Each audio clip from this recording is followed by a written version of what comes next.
Good morning, good morning, good morning, and welcome to the Beautiful Me Empowerment Ministry podcast. Of course, I'm your host, Monique, and it is time for gratitude check. By the way, happy Wednesday. It is midweek. I am so grateful. I hope you're doing well today. So this morning I woke up, and I'm so grateful for life. God is so amazing, and I am truly grateful this morning for life. I am truly grateful for His grace and His mercy that has been bringing us through, right? So as I was spending some quiet time in the presence of the Lord this morning, He reminded me that, you don't have to live, or you don't need to get used to you don't have to adapt to survival mode. Basically, the truth is, some of us, we've become so used to our condition that we no longer expect God to change it. We adapted to survival mode. We adapted to disappointment. We adapted to heartbreak. We adapted to anxiety. We adapted to being strong for everybody else while silently falling apart ourselves. And yesterday, one of my students, she came to me and she was saying, Miss, I think life is unfair because I show up for everybody, and then when I need somebody to show up for me, like there is nobody. And I said to her, have you ever expressed how you feel to those persons around you? Because vulnerability is scary. It is scary to be vulnerable around persons, but the truth is, nobody cannot extend a hand to you if you continue to show up with an armor. That armor that I am strong and I can't show weakness. So over time, you find yourself in survival mode. You've adapted to it, and so you adapt to being strong for everybody else. And you while you are silently falling apart, because she was falling apart, and so because you get into this space where you've adapted to survival mode, over time we stop calling it bondage because it becomes familiar. But familiar does not mean healthy. Some of us are functioning, or we have been functioning wounded for so long that we've forgotten what peace even feels like. So you smile publicly, but privately you are exhausted. You worship, but secretly your hope has become fragile. You pray, but you no longer pray with expectation because disappointment taught you to stop asking boldly. But this morning, as the Holy Spirit was speaking to me in my secret place, God was like, I didn't create you to merely survive. The Bible tells us that I am come that they might have life, and that they might have it more abundantly. Not barely living, not emotionally drowning, not constantly anxious, not permanently broken. And the enemy comes to kill, steal, and destroy. The Bible tells us that, right? The enemy would want us to normalize pain, but God wants to heal you. God wants to heal me. God wants to heal us.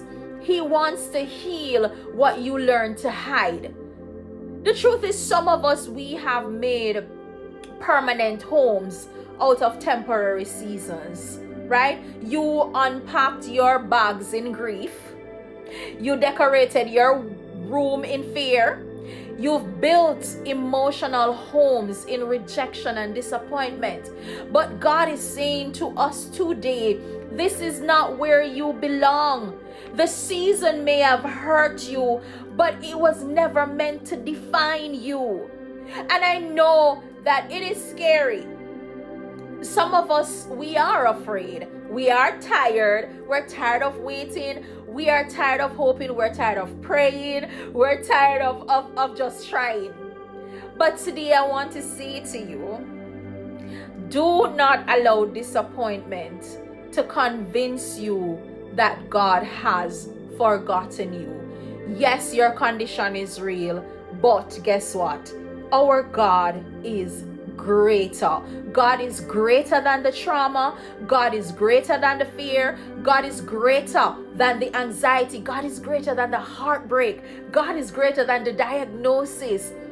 God is greater than every cycle you thought would never break. And I love the story of the woman with the issue of blood. The woman with the issue of blood, she suffered for 12 years, right? Imagine how easy it would have been for her to settle and say, this is just my life. But something in her still believed. Something in her still believed that if I can just touch him. And that's the kind of hope that God wants to restore in you again. That's the kind of hope that God has been restoring in me. That's the kind of hope that God wants to restore in us. It's not a fake positivity. It is not pretending that life doesn't hurt. It is real hope. It is the kind of hope that says, even after everything I've been through, I still believe God can restore me. And so today, I want you to stop making permanent homes out of temporary pain. I want to encourage you to hope again, to believe again, to pray again, to dream big again. As I was praying this morning, and I was doing my recording for my podcast, which you can check out on Spotify as well as Apple Podcasts. It is Beautiful Me Empowerment Ministry by Monique Anderson, the girl with the butterflies. So as I was praying and I was doing my recording this morning, I could see like a person, persons who are in the mental institutions, right? And they are restricted in the white garment. I'm gonna call it a garment. Or even I remember a couple years ago there was this movie called The Mummy. So they wrap the mummy in this white thing, so they are wrapped from head to toe. And so that it is placed in that space, so it is restricted, right? And that is where some of us are. But God, as I saw in the spirit this morning, where God was just unwrapping all of that cloth. God is unwrapping the pain of trauma. God is unwrapping the pain of rejection. God is unwrapping the hopelessness. God is unwrapping all of those things that you have, that has led you into that place where you're living. You've made a home. You've made a bed in fear and in hopelessness and in survival mode. And this morning, God was just showing me how he was just unwrapping all of those things, and he is saying to you, break free. I don't want you to live in that space. I want you to believe again. I want you to hope again. I want you to trust in me again. I don't want you to just merely be surviving. I want you to thrive. He's saying that I want to restore you. Do not make that place of survival. Do not make your pain, do not make the rejection, do not make the disappointments a permanent home.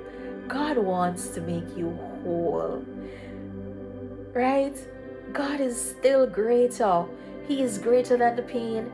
He's greater than the trauma. He's greater than the rejection. He's greater than all of those things that wounded you. And so I pray that this morning you will be like that woman with the issue. I don't know how long you've been struggling for. I don't know how long you've caused trauma, or you've lived in that place of trauma and made it a home. I don't know how long, but I pray this morning that you will have the courage to say, if I could just touch the hem of his garments. I pray that you will get the courage and the boldness this morning to hope again, believe again, pray again, dream again, because God is still greater. God bless you. I love you, but God loves you even more.